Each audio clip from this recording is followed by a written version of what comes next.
प्राण से नहीं डरना, बिल्कुल मत डरो। धर्म और शास्त्र से नहीं डरना, बिल्कुल मत डरो। अपने घर के बड़ों से नहीं डरना, बिल्कुल मत डरो। तुम एक संत साधु से नहीं डरना, बिल्कुल मत डरो। सन्यासी तपस्वी से नहीं डरना, बिल्कुल मत डरो। तुम अपने रिश्तेदारों से नहीं डरना, बिल्कुल मत डरो। कौन कहता है डरो? शिव महापुराण की कथा कहती है तुम किसी से मत डरो, पर इतना ध्यान रखना अपने कर्म से जरूर डरना, क्योंकि कर्म का भोग तो परमात्मा को भी भोगना पड़ता है। कर्म का भोग परमात्मा को भी भोगना पड़ता है। छुप कर एक बाण मेरे राम जी ने बाली को मारा था। एक बाण छुप कर मारा था, वो बाण का फल भगवान राम को कृष्ण अवतार में चुकाना पड़ा। बाली को छुपकर मारा था, उसी बाली ने छुपकर कृष्ण अवतार में जरा नाम का व्याघ्र बनकर बाण छोड़कर मारा, जो भगवान कृष्ण के पांव के तलवे में लगा। माता जानकी जी ने एक चिड़िया को कैद में रखा था, तो मां जानकी को कैद में रहना पड़ा। हमारे कर्म की गति का भोग हमको भोगना है। किसी से नहीं डरना, बिल्कुल मत डरो, पर अपने कर्म से जरूर डरो। कर्म का भोग प्रत्येक को भोगना पड़ता है, चाहे वो परमात्मा क्यों ना हो, उसको भी भोगना है। कुछ अच्छा करते चलिए जीवन में। मेरे भोलेनाथ जी की कथा ही यही कहती है, शिव महापुराण कथी यही है। तारकासुर के 3 बेटे तारकाक्ष, विदुमाली, कमलाक्ष की तीनों को समझाया भगवान शंकर ने। तीनों को समझाया, देखो तुमने 3 पुरी बना ली, तुम्हारा 3 महल बस गया, 3 नगर बस गए। तुम 3 नगर में आराम से रहो, अपना आनंद पाओ, भगवत भजन करो, कीर्तन करो, पर वो मानने कोई तैयार।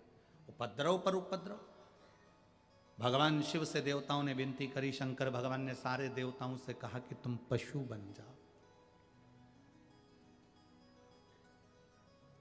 सारे देवता पशु बन गए।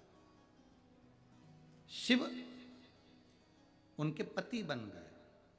पति का मतलब क्या होता है? भरण पोषण करने वाला।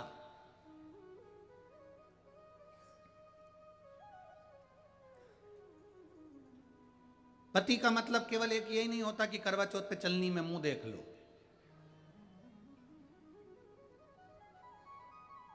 पति का मतलब होता है भरण पोषण जो कर रहा है, तुमको साध कर चलना, व्यवस्थाएं करना, बच्चों को संभालना, सब कुछ, बच्चों की पढ़ाई का स्मरण कराना।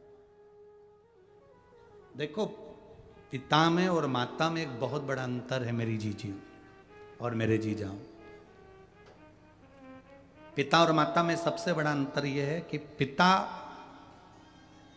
बच्चों को अच्छी एजुकेशन दे, पिता अच्छी कमाई करे, बच्चों को अच्छी ट्यूशन दे, पिता बच्चों को अच्छे कपड़े पहनाए, पिता बच्चों को, परिवार को अच्छा भोजन कराए।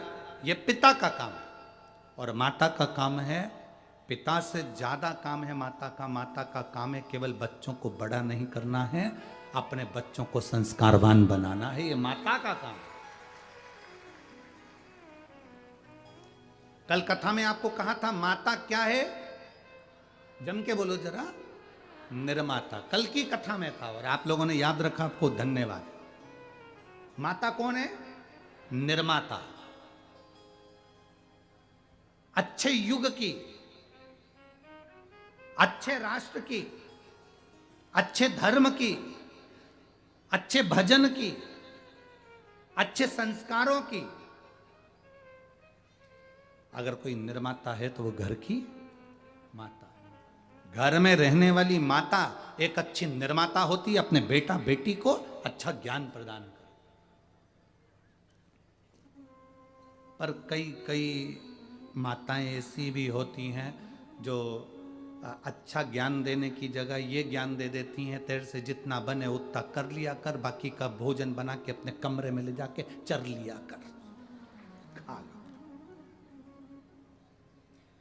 ये निर्माता नहीं है, इसको फिर निर्माता नहीं कहेंगे। माता निर्माता होती है, पर वो कार्य को प्रबल रूप से जनमानस तक पहुंचाए। वो निर्माता।